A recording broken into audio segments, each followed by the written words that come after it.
Okay, Principles of Passion, take one.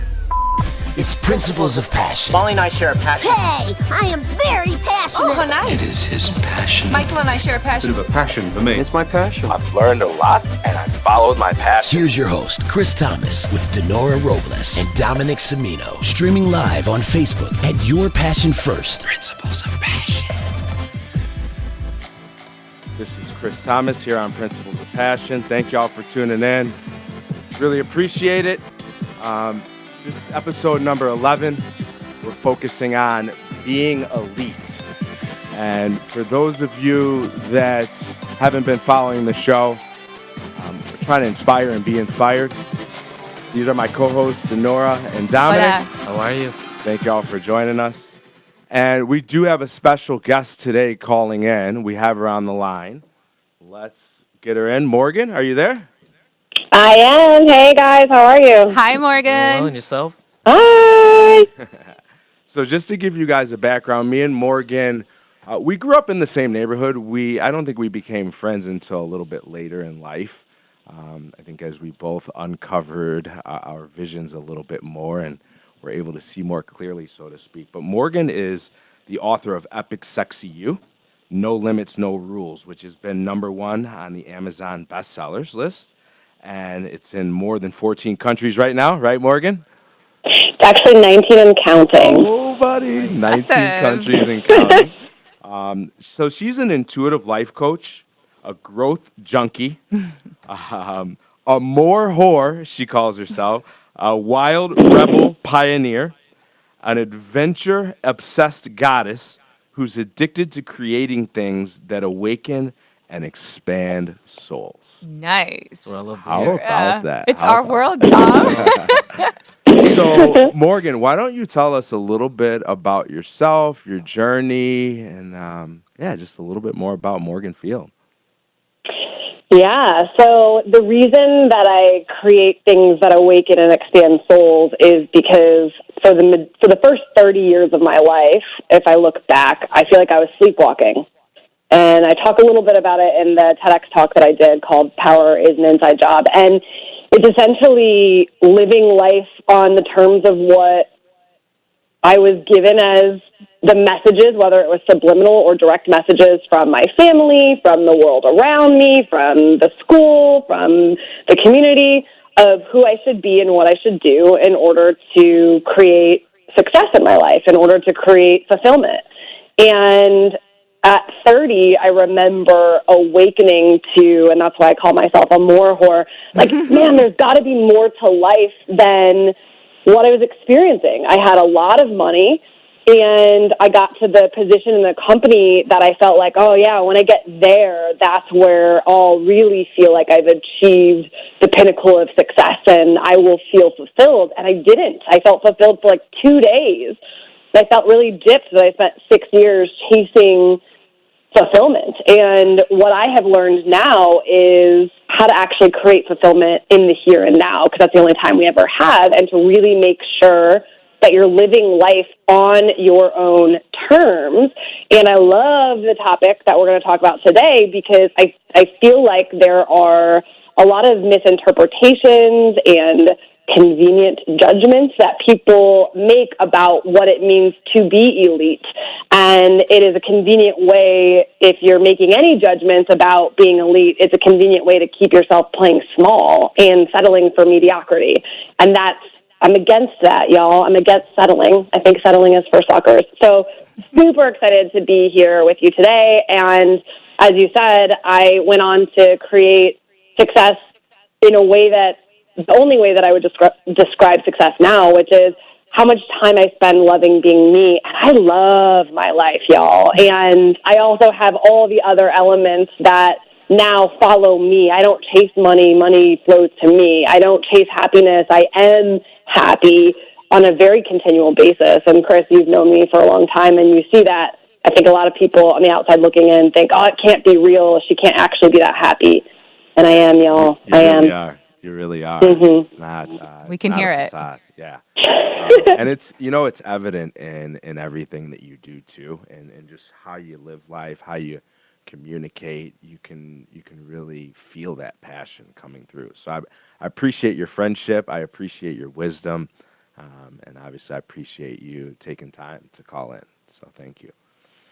Right back at you. And I love that you said, Chris, that you are looking to inspire and be inspired. And I love that having people like you in my inner circle, that is what, to me, friendship and true tribe is actually about, is being able to not only inspire others to come join you in their own version of power and greatness and whatever that is to them, it's also to be inspired. And so I've watched you create things like this and all the things that you're doing, create your dream job and all of that. And thank you for being equally inspiring back. Thank you, friend. Love it. Love it. So Morgan has a lot of quotes in the book, but we decided to pick out just a couple to really hone in on. Again, a big part of the challenge that I face in my life right now and in my career is really trying to look at, one of the deepest systemic issues in our society right now. And I think that's the achievement gap as well as employment gap amongst disenfranchised students. And I think that what a lot of them lack is that sense of what does it mean to be elite? What does it mean to have no limits and no rules? Because there are rules to life.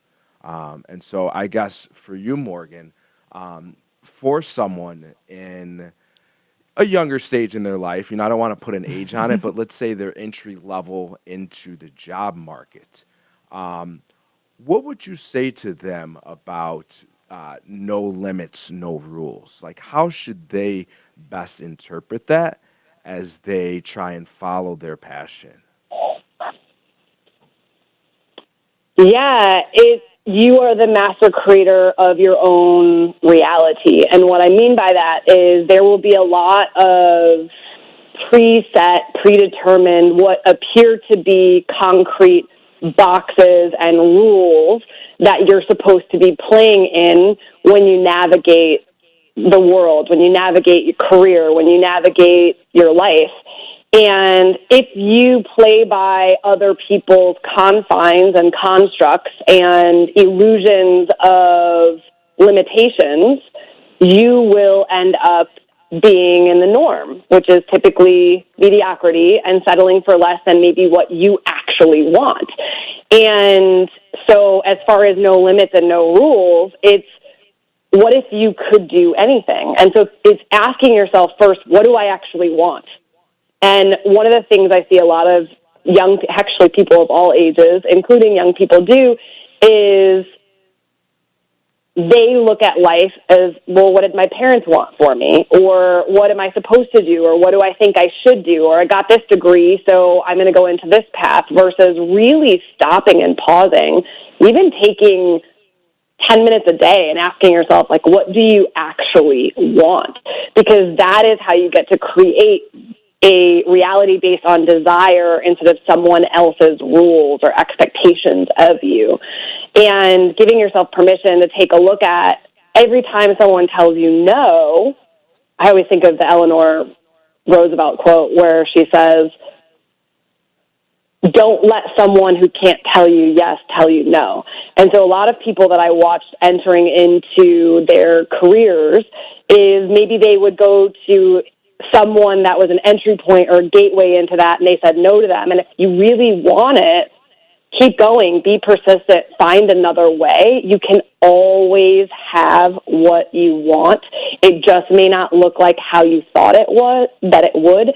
So don't be so attached to the how. Really stay laser focused on the what and whatever your desire is. And when you do that, you will just keep penetrating walls that other people, I'm getting goosebumps everywhere, other people will literally go, man, what is this person doing? It looks like you're literally walking through walls, and it's because they're illusionary walls that were built for others to keep them within the ceiling. And so you get to be as big as you give yourself permission to be. That is bone chilling. Yes. I will pause for a minute to see if Denora or Dominic want to add anything in. Any questions?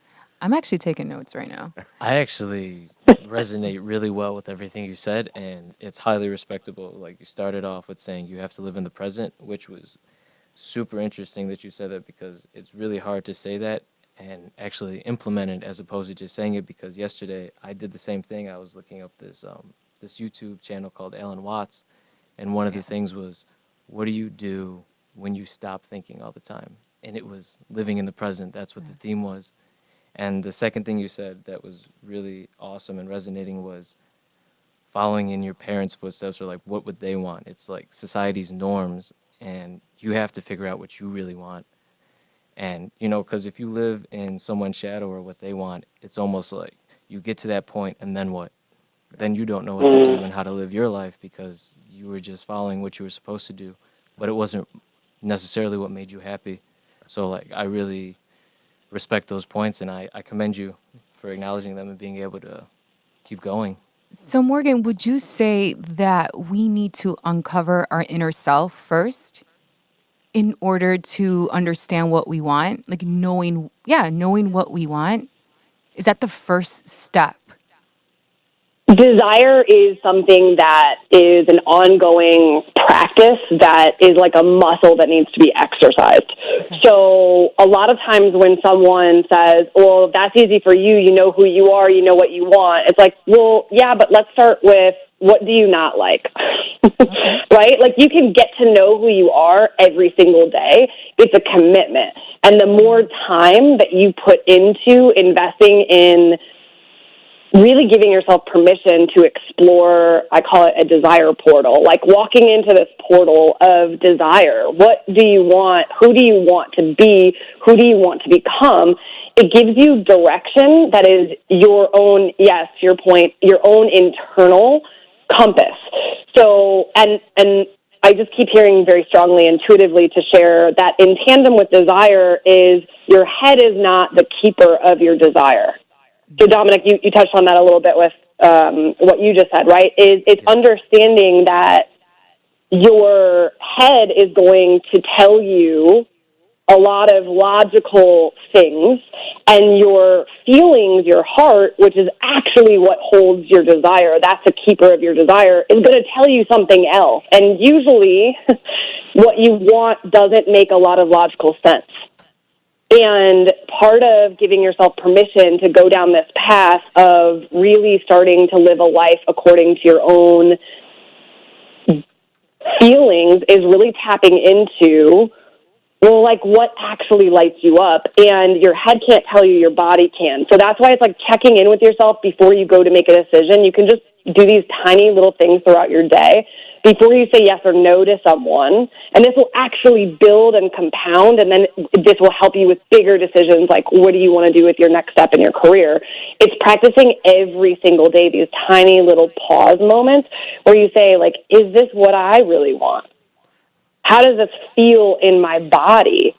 Do I genuinely love being me if I make this decision? What decision is going to allow me to enjoy being me the most? What decision am I going to be proud of being me to make? And that's with everything.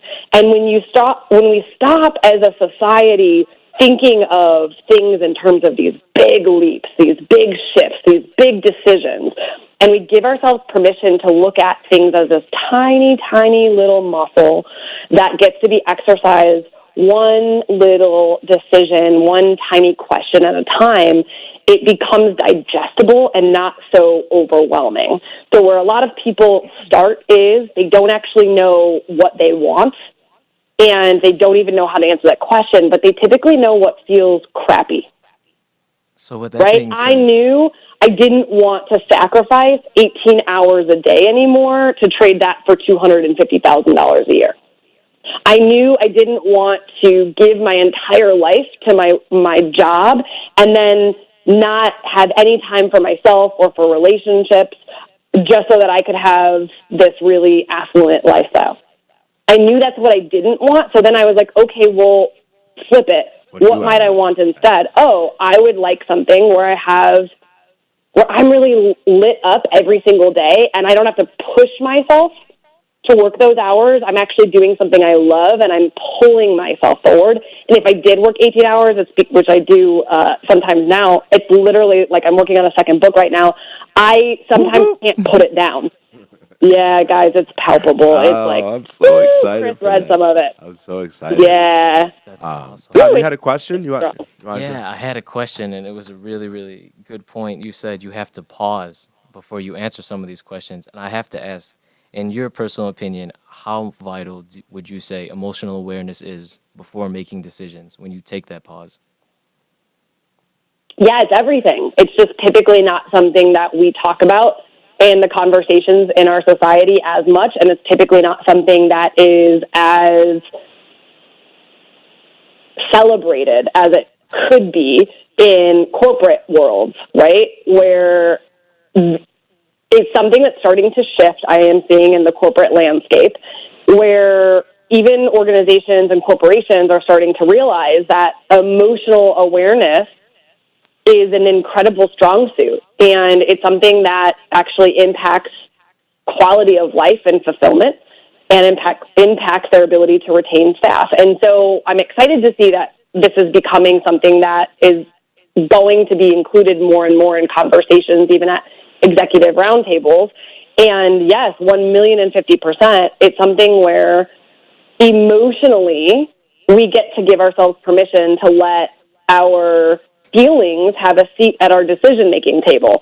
So we have our heart, we have our head, we have our body, we have our soul, right? And when you make a decision, when all of them are on the same page, those tend to be the most powerful decisions because you're in alignment and you get flow. Where the decisions that are probably going to be the ones that will radically transform your life are going to be the ones where your head's not on board because it's afraid. And typically that's where people then, in the past, their patterns would have been to listen to play the safe route, air quote safe. It's not really safe because you don't get what you want, but following the head and actually ignoring emotions. That's why, Dominic, that pause is so important, because if you just go with logic, you typically play on the side of fear and call it being responsible, when actually you're not being responsible to your dreams, you're being responsible to your fears and your comfort. Right. You kind of limit yourself because you put up those walls because of that fear. Yes. And you mentioned, too, about not necessarily needing the desire to dig deep. I guess, what would you say to folks that have the desire but are still dealing with uncovering truths, so to speak, within their past? How can that limit them if they're trying to follow that passion and those desires, but they're kind of living a lie, so to speak? Yeah, I talk about this in the second book. So, A little sneak peek. Let's go. yeah, it's so deep because the greatest lies are the ones we tell ourselves. And we don't always know it, which is why it's so important to cultivate a community, a tribe around you where your upfront agreement is we're going to call each other on our BS. So as an example, if Chris called me and said, yo, I'm thinking about doing XYZ, and I could feel it was a decision he was making in fear, I would say, hey, you're playing small. What's that about? Right? So one of the things with this, I would say, is start to have real conversations with the people around you and ask them to mirror back things that you might be missing, and ask them, where am I playing small? Because your loved ones typically know. It's just we have tangled up what love means, and we enable one another to play small, and we call it love because we don't want to break the connection that we have. We're afraid to break the connection, so we're not having radically honest conversations. And sometimes we really can't see when we are lying to ourselves. So when you start to hear the truth mirrored back to you from people out in the outside, you start to have these new conversations with yourself. Like, man, I am playing small there. What am I afraid of? What's that all about? And the question that comes up is, So when I work with people one-on-one, I never tell them something they don't already know themselves. As far as like deep down, people typically know things. So I may say something to them and they may get defensive, and then 24 hours they message me and they're like, no, I see that crystal clear. And what happens a lot of times is people are just afraid, or they don't know how. There's an addiction to how in our world today. And so a lot of times we get these visions and we have this passion and we know exactly what we want, but we don't know how to do it. And instead of taking all of that energy and just trying different things, we stall ourselves and lie to ourselves and say, I'm doing research. Oh, I just need more time. Oh, I'm not ready yet. I'll be ready when. So if you hear yourself saying any of those things, and here's some giggles. We so had, that might we be had that happening. conversation, right? You and I, and that was like right before I started the podcast. So for sure. Yeah, and actually, candidly, too, right? And so this is the power of tribe. I remember having a conversation with Chris before he started the podcast, and then I was having a conversation, this is the power of having radically honest conversations. He was asking me, yo, where's your book? And I'm like, oh, I'm getting in my own way. And so having a sense of humor about it, so having a strong tribe around you, and a sense of humor, right? Like telling on yourself. I have a friend, my best friend, I message her every time I get in my own way. And I do that because, and I send her like emojis where it's like, my eyeballs are falling on my face, my tongue's hanging out. Because I just want to be playful with myself to acknowledge the truth to myself that I'm getting in my way, or else I start to buy my own BS. BYOB, right? Do not buy your own BS. And so it's consciously having these conversations with ourselves and with our people around us. What is the actual truth? And I play this game with myself. It's kind of potent, but when I find myself feeling like I'm not moving forward and it's someone else's fault or something else's fault, I affectionately refer to that version of me as Victima, which for gentlemen, it would be Victimo.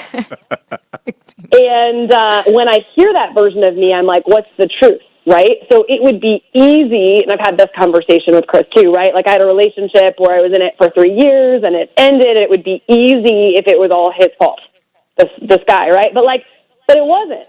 Right? I get to stop and go, the truth is ... What is the truth? Because if I'm not part of the problem, I can't be part of the solution. So if you have a passion and you're not moving forward towards it, and you think you're not part of the problem, you are 1,000,000% lying to yourself. And you're outsourcing your power, which is what the second book is all about, is it's giving yourself permission to say, how am I being an active participant in the stalling of me moving forward towards my passion? Because when you find how you're being an active participant in the demise of anything and or the stalling of anything, you have found your gold mine of forward movement. Oh, that is gold in itself. And I mean, to one of your quotes too, sexy is owning all of who you are inside and out and being unapologetic about it. And I think that really just sums up everything that you said. So that's awesome. Just to check back in with anyone following online, if you guys want to ask Morgan any questions, feel free to comment on Facebook. I have awesome Anna Munoz here in the studio from Year Up helping us out today. So she'll be tending to any comments on Facebook. And just to recap, again, to inspire and be inspired, we've started with 10 principles of passion. And these are things that have worked for me as I've found, defined, and followed my passion. Do the right thing. Attitude is everything. Don't let your emotions get the best of you. We just talked about that one a little bit. Believe in yourself. Set goals. Stay organized. 85% of all jobs are filled by networking. Diligence is the father of persistence and perseverance. If you don't have an education, you better have a craft or a lot of money. And even if you have all three, nothing in life is guaranteed. And that brings us to today with Morgan Field. Be elite. So thank you again, Morgan, for tuning in. I looked up elite in the dictionary, Merriam-Webster's. It gave me a couple of different things. One of them was best of class. What do you think of when that comes to mind, Morgan? Best of class. So I might go on a tangent here, but it feels like an intuitive pull, and I'm going to honor it. As you can tell, it's what I do. Okay, so as we were preparing for this conversation, I really sat with and channeled through what elite means and maybe some misinterpretations of what's going on when people hear that. So, like, even best in class, right? There's a shadow side to that, and there's a light side to that. There's a shadow side, a dark side to pretty much everything. There's an energy that can pull you towards paralyzing you, or there's an energy that can pull you towards really helping you thrive. And best in class, one of the things that, as I hear that, is it's really, are you taking ownership for where your life is? And the reason, for me, elite, one of the things I love about the energy of elite is I'm not competing with anyone else. I'm not comparing myself to anyone else. I'm genuinely asking myself every day, what would blow my own mind? What would excite me and delight me to create? And what is it that I feel like I want to imprint on this world that on my deathbed, I'm like, oh my gosh, I'm so glad I left that for this world behind. And so when I think best in class, the shadow side of that is this notion of competing with others, or having to compete for your worth, or having to hustle and earn your worthiness. And that's not at all what elite is. You don't have to earn your way into the rankings. Elite is really, for me, it's a mindset of, am I showing up in a way that I am so incredibly lit on fire that I'm allowing the world to see my light, and I'm playing at my fullest expression of self. And if the answer is no, which you best believe there are many times that the answer is no, then I'm asking myself really radical conversations around, well, why, what's going on? Because I genuinely feel that we all came here to be the most expressed version of ourselves, and yet we have a world of people walking around playing small. And so best in class, it's really taking a look at, for yourself, giving yourself permission to actually define that and make sure that it's in a way that lights you up and not in a way that makes you feel less than, because it would be very convenient if best in class or competing makes you feel crappy and you would do it. So it's just really paying attention to, it goes back to the feelings, is how do you actually feel when you hear something like elite or best in class or whatever, and really making sure that you're redefining things energetically in ways that are in alignment with what is going to pull you forward and not push you forward. This push is kind of a dangerous energy in society because it typically comes from a should or external. So if you're being the best, is it because that's what you really want, or is it because someone else wants it? And the class that you're in, it's really paying attention to, is that what you want? Is it what you really want? Is that your class, or are you putting yourself in someone else's class? Yeah, like I'm really big on working with people one-on-one to create their own lane in life, and I work with a lot of entrepreneurs and a lot of life coaches, because I am a life coach, a lot of light workers, intuitives, empaths, and I see a lot of compare and despair, a lot of people-pleasing, a lot of taking a look at what everyone else is creating so that they can model that template. And for me, this idea or notion of being elite is actually standing and creating in a lane of my own and helping others figure out how to do that for themselves, because there is no competition when you are you. Who we are and what we came here to do is as unique as our thumbprint. There is only one of you. And if more of us could start looking at best in class being elite as being you showing up as the most powerful version of yourself, which means owning all of you, the good, the bad, the ugly, taking full responsibility for your own life and genuinely taking ownership over the direction of your life and walking every day towards the direction that lights you up, the direction that you feel like proud to be you, we would live in a very different world. So, Morgan, you're saying pretty much be conscious of your feelings, desires, and motives? Yeah, the intention is where your energy resides. So if you are doing something with a subconscious intention to make your parents happy, you are losing sight of how you feel. If your intention is, I say this a lot. So if you're in your career and you're going after a promotion and your intention is because it will make the part of you that as a child didn't feel enough, you feel like, oh, that's when I'll feel enough. So you're actually hustling for your worthiness. That's deep. Yeah, if that's your intention, you're going to always be hustling for your worthiness. You'll always be trying to prove something to someone. You'll be seeking validation outside of you. And so this is why we need to get really honest with ourselves about what is the intention driving the direction you're moving in your life. That's deep.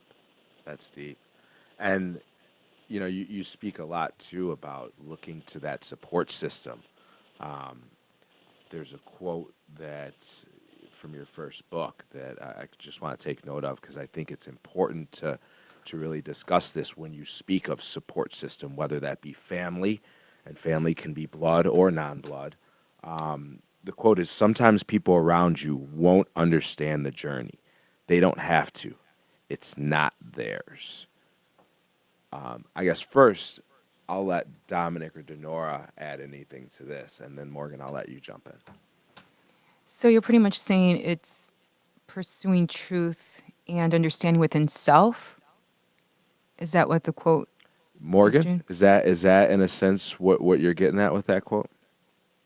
Here's what I'll tell you about this quote, and it makes me take a really deep breath because it's such a powerful experience, and I promise you that when you step out of your own version of following a path blindly that someone else created for you that you may not even realize you're doing, when you awaken to consciously creating your path instead of following someone else's blindly, you're going to leave the pack, the metaphorical pack.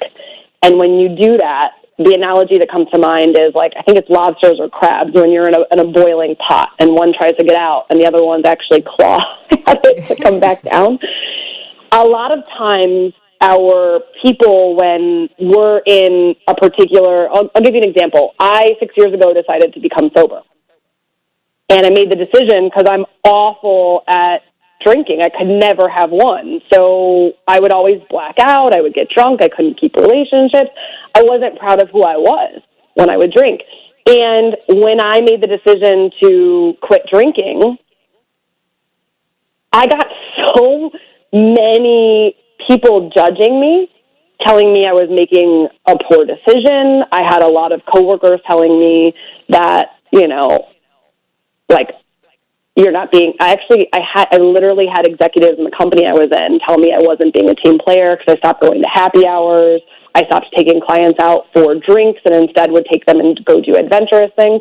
So it's actually good for the business, and yet a lot of times people were judging that I was doing something different than them.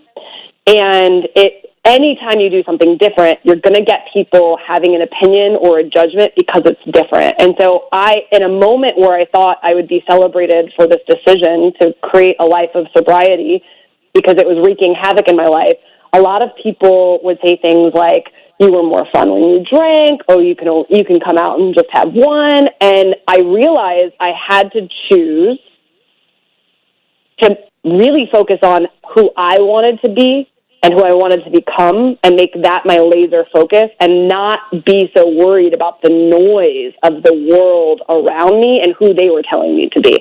Another thing was when I left the corporate world. I was making $250,000 a year. I had amazing benefits. I had a job with a lot of perks. I had this gorgeous condo, and my car was paid off, and I had all of these things, and I was living a life that most people on the outside looking in, it would have been crazy to leave. And people in my inner circle really questioned my decision and gave me a lot of pushback. And over and over and over and over again, in something where, I mean, my heart was screaming, my intuition was screaming, take the leap, go do this thing. I could feel this direction that I'm living now. I could feel the life I'm living now was calling me. I didn't know what it looked like exactly, but it was calling me. It was whispering to me. It was whispering to me for years. I finally listened to it, and when I took the leap, people in my inner circle masked their fear as love. They would tell me that they were worried about me and that they were telling me that because they loved me, but really it was their own anxiety and their own addiction to certainty.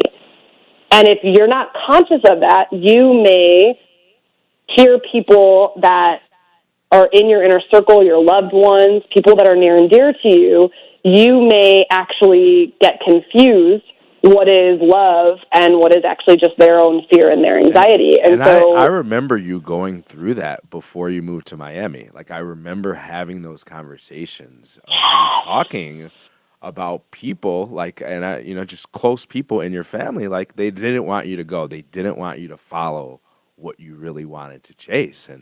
And that's hard, when you have your closest family members trying to get inside your head and, like you say it, play that ninja mind game with you a little bit, It's scary. It's scary to take that full control, So Morgan, yeah.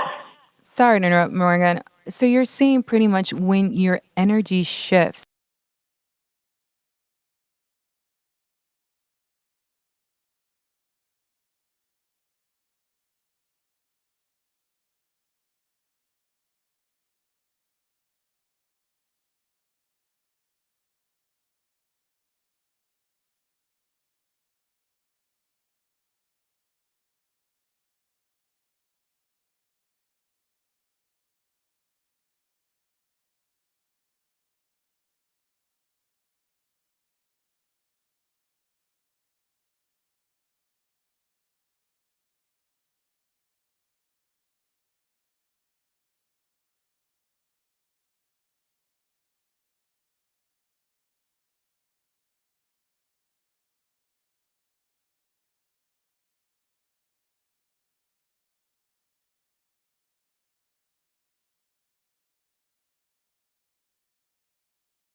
right now about doing a TV pitch, and I can feel my resistance. And a lot of times what happens is we conveniently feel the resistance and think, oh, that must mean I'm not on the right path.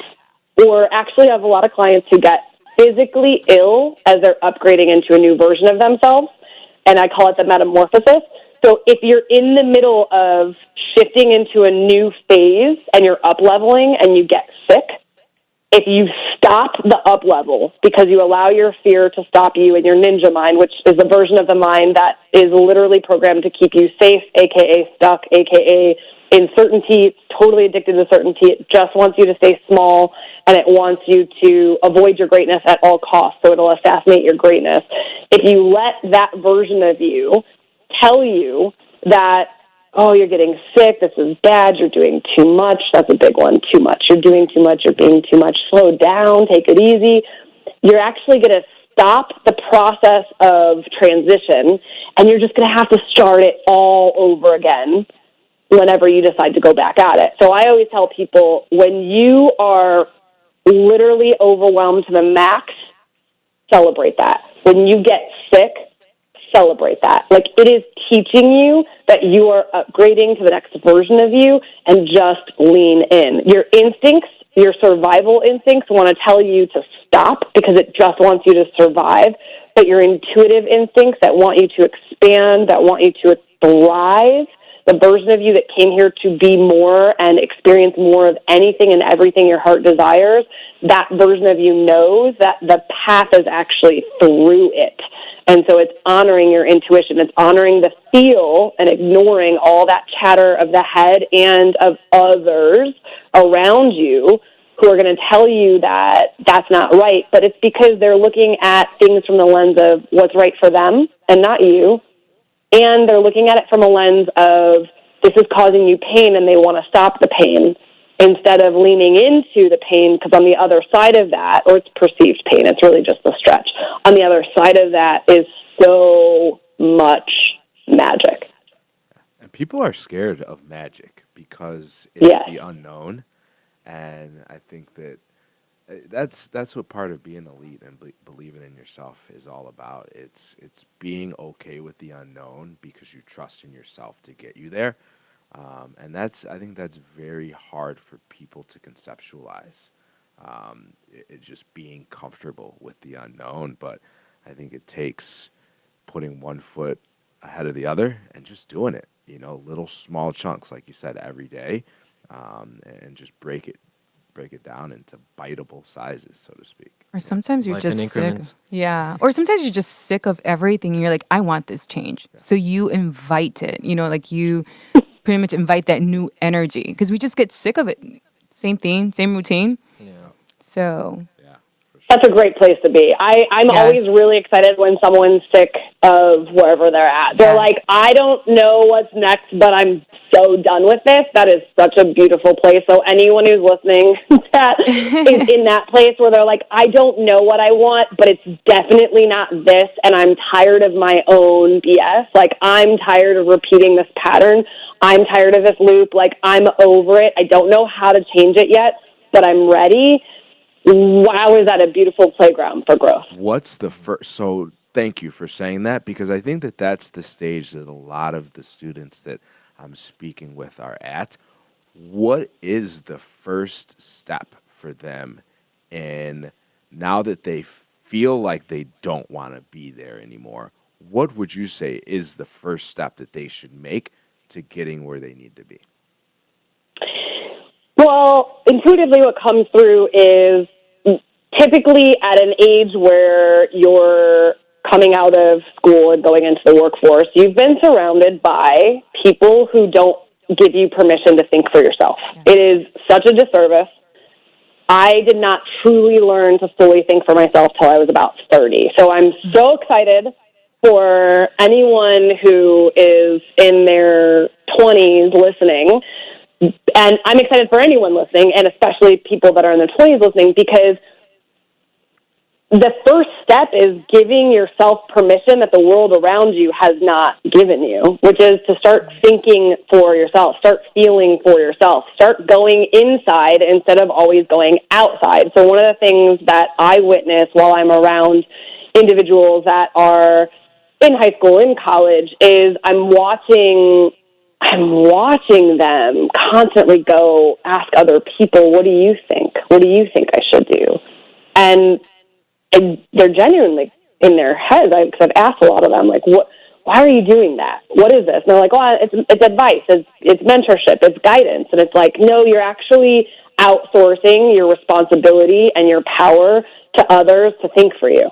Because it's really convenient if you take a path and it wasn't your path and it doesn't work out, because then you can say, well, that was so-and-so's path. But if you start to give yourself permission to think for yourself, then you get to be responsible for whatever happens. And responsibility is scary. I see people in their 70s that have a hard time doing it. So it's really, it goes back to that pause. It's something very simple. It's just stopping and asking yourself, well, what do I actually think? How do I actually feel? And just know that I remember talking to, I was working with I was having a conversation with a 15-year-old the other day, and I know this is younger than your demographic, but just giving you an example, because at that age, at 15, everyone tells him what to do. And I remember having this conversation, like, well, what do you think? And he's like, why aren't you giving me the answer? Just tell me.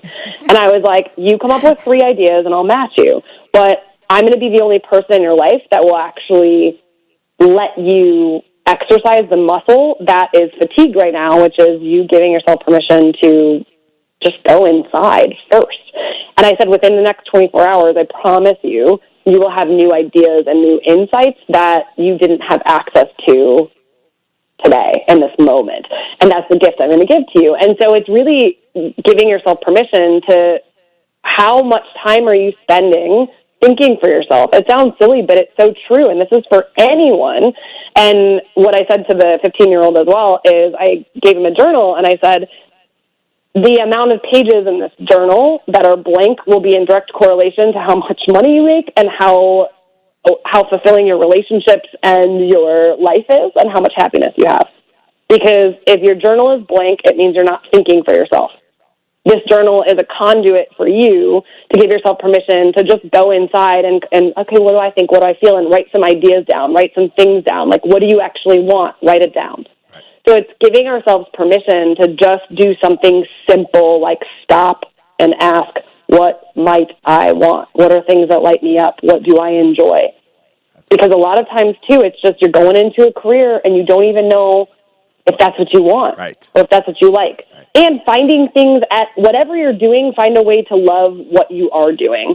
So when I was in the corporate world, I learned so much about running a business and what to do and what not to do. And I always took ownership over what is it that actually, and this was before I was truly awakened, but I would constantly go and be like, okay, what can I learn next? And what can I learn next? And what can I learn next that I would actually like to learn?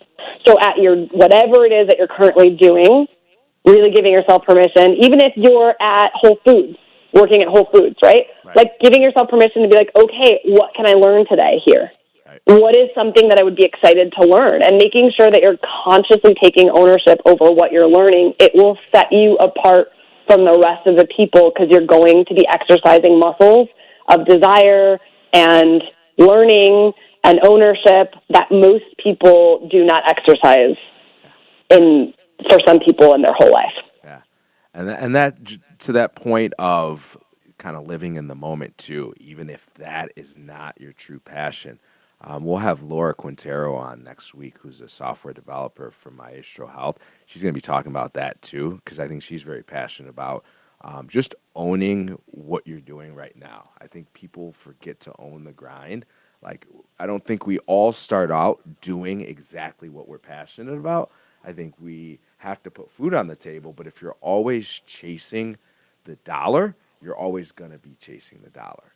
I think if you chase what you truly are passionate about and still appreciate what's going on in the moment, you'll end up putting food on the table. You're going to make money because that passion will shine through in everything that you do. So I really appreciate that, Morgan. Yeah, and when you focus on something that you enjoy, that you are passionate about, it actually adds fuel to every other area of your life. So when I was in school, I was passionate about interior design, and it's not what I'm doing today, but it adds so much joy to my life, and joy is an expanding energy. And so many people wait until, it's literally joy is on the end of their list. Yeah, okay, I've got this to do. I'll go grocery shopping. I'll go take care of this. I'll go to this job interview. Yeah, joy, maybe tomorrow. I didn't have time for it today. And one of the things that I wish someone had told me sooner, because it is one of the greatest secrets I've uncovered in life, is how much joy gives you energy. And so you're using the word passion. It's like, yeah, what are you passionate about? What brings you joy? And even if it's not something in your job that you're currently doing, making sure that you are exercising your joy muscle in order to give you more energy to do everything in your life. And when you find things that make you happy, you can start going, okay, what are all of the creative ways I might be able to bring this thing that I enjoy into my work? And then you've got people like Chris who literally just create positions for yourself, right? So, that's the other thing, no limits, no rules, is sometimes we look at the buffet of options that are available to us. And what I would love to gift to the world is, what if it's like yes and? What if you looked at that buffet of options and said yes and? What's not on the menu that I would actually like? because sometimes we get distracted by this shiny menu that we forget to say, well, like, what if I want something different? And I gave myself permission to create that. And Chris, you and I have had those conversations. It's the mind is like, yeah, but that doesn't exist. Okay, well, what if you created it? Right? Like everything that was invented, everything in this world was created because someone wanted it to exist. And you can do the same thing with your career. You can do the same thing with pretty much everything in life, right? So if you want something and you get your foot in the door somewhere, you can consciously go, and what else might I be able to create here that maybe doesn't already exist? And you'll become an invaluable asset to an organization when you think outside of the box, because everyone else around you will be thinking inside the box and looking at that shiny menu of options. You'll be a creator, and creators are rare. Yeah, they are. They are. You have to be a solution, not the problem. And I think Chris. It takes looking at how you are responsible. Even it's funny. I was listening to a Jocko podcast, and it was, how do you take responsibility when it's not your fault? And it's like, well, it is your fault. You know what I mean? Everything is your fault that involves you. And so, how do you look at a situation and look at it from that perspective? Okay, this happened. They did this. What could I have done differently to make this situation, come out with better results? And so I think we have to, as a society, stop pointing fingers and stop placing blame, and really just start looking inwardly to how can we be a solution to the problem, as opposed to separating ourselves from it. Taking accountability. That's it. Yeah, that's what the whole, like, and Chris, you had the excerpt, like, that is the second book. That's the essence of it, we have responsibility tangled up with fault and blame. So, of course, no one wants to take responsibility if it means I'm at fault or I'm to blame and I have to take everything and I'm bad and shame gets kicked up and guilt and remorse and regret. Like, who would want to take responsibility if that's what it's tied to? When we untangle those things and say responsibility is actually power, and we go, okay, where are all the power sources that I'm outsourcing accidentally, subconsciously? And you say, oh, how am I being an active participant in this? You become part of the problem, therefore you become part of the solution. And how that translates into the work world, and I promise you will be the only person in your company doing this at any age, which is amazing, is if every single time you have a meeting with your boss, you come to them with whatever your problem is and you bring solutions every time. Hey, I noticed this, and I was wondering if we could do this, this, and this. These are some ideas I have to address it.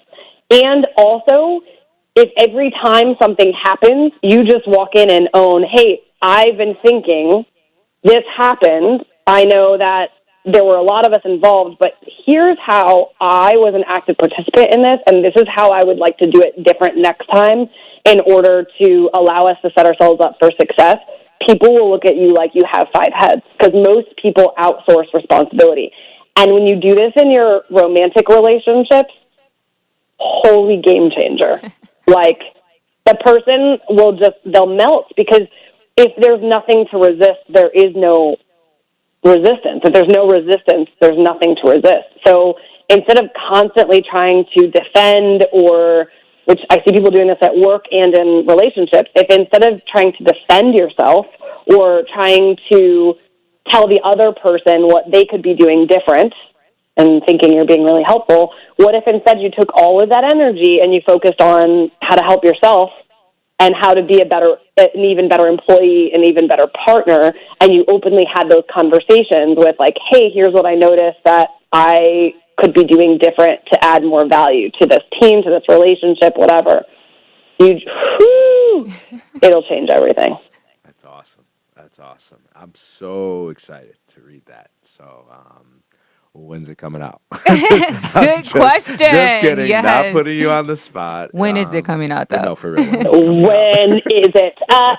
So right now we are in the final rounds of editing, and then we have to just do some final tweaks on formatting and I am starting the cover. Well, the cover, we already have the photos and different things, but we're starting the cover design process. So my guess is within the next 2 to 3 weeks, you will see me posting some pre-sales. Yes. Oh, that's exciting. Yes. I don't think I really got editing until I started this podcast because Yes. as you can see, our videos are not edited and up They're not yet. that But bad. they're coming. They're coming. I promise.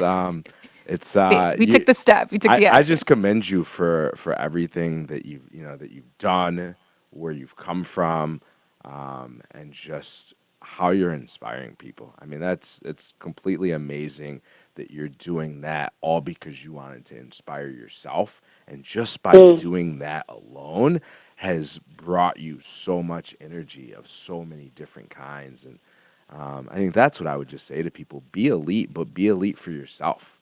You know what I mean? Be elite for what it is you want to do, and I think build that support system around you that can support that. And if people aren't supporting it, then that isn't technically a support system. It's not. And so I think it's being conscious of those people. I do want you to leave us with some words of wisdom, Morgan. Before I do that, let me just go over what these job fairs are that are coming up this week. So for anyone listening in, if you are looking for a job within sales management or business development, there is the Job Fair Chicago Northwest, which is tomorrow, Wednesday, April 17th at 6 p.m. at Embassy Suites, Hilton, Chicago. It's out in Schaumburg near Woodfield. The address is 1939 North Meacham Road, Schaumburg, Illinois. There's also a Diversity Employment Day Career Fair. That one is on Thursday, April 18th this week. It starts at 9 a.m., and it's at the Courtyard by Marriott, downtown, Magnificent Mile. The address is 165 East Ontario Street, Chicago, Illinois. There was one quote that I really liked. Generally I'll do CT's motivational moment at the end. We'll let Morgan do her motivational moment. But one quote that I really liked by Justine Musk: people who become elite at what they do aren't striving to be elite just to join some special club. They take great joy and satisfaction in the pursuit of mastery, and they compete against themselves, not others. I think that honestly, that sums up everything that Morgan has discussed. And so I really like that quote. I think if people could really just be themselves more, and trust in themselves more, and shoot for the stars more, I think we'd find ourselves a happier society. Morgan, any closing comments, remarks for anyone looking to find their passion, define it, or follow it right now? Yeah, a couple things. So one is strive to be the best at it, not for anyone else, but for yourself, right? Really making sure that your grounding, anchoring, intention is always to get to be proud of being you, because you cannot please everyone. In fact, you can't really please anyone. You can truly only ever please yourself. So be responsible with that energy and give yourself permission to gift yourself with being proud of being you and being confident. I would also say, be so good they can't ignore you, and if you want something, ask for it and align yourself with it. So a lot of times we want things and we're not actually opening our mouth to have that conversation. So give yourself permission to actually ask for what you want, and you are up to you. So really take a look at everything in your life and what is the lane that you would love to create for yourself, and what are you doing that's getting in your own way. And that's where your treasure hunt is. When you find the ways that you're getting in your own way and you start to be honest with yourself, your entire life will change. I love it. Thank you again, Morgan. It's a pleasure. I definitely want to have you again on in the future. And obviously, for sure, I will be back. We will, and we'll be talking about that second book for sure. I want to thank Denora and Dominic as well. Always from the bottom of my heart, thank you. Definitely. You know we got you, boss. Yeah, exactly. We got Anna in the background handling video. Hey, thank you for joining us. Hope to see you again, too. And so, as always, remember, if you don't put your passion first, it's hard to follow your dreams. This is Principles of Passion. We appreciate y'all tuning in. Have a See you good next night. week. Holla. Bye. Bye, Morgan. Thank you. Have a good night. Yeah, see ya. Thank you. Bye, guys. Bye.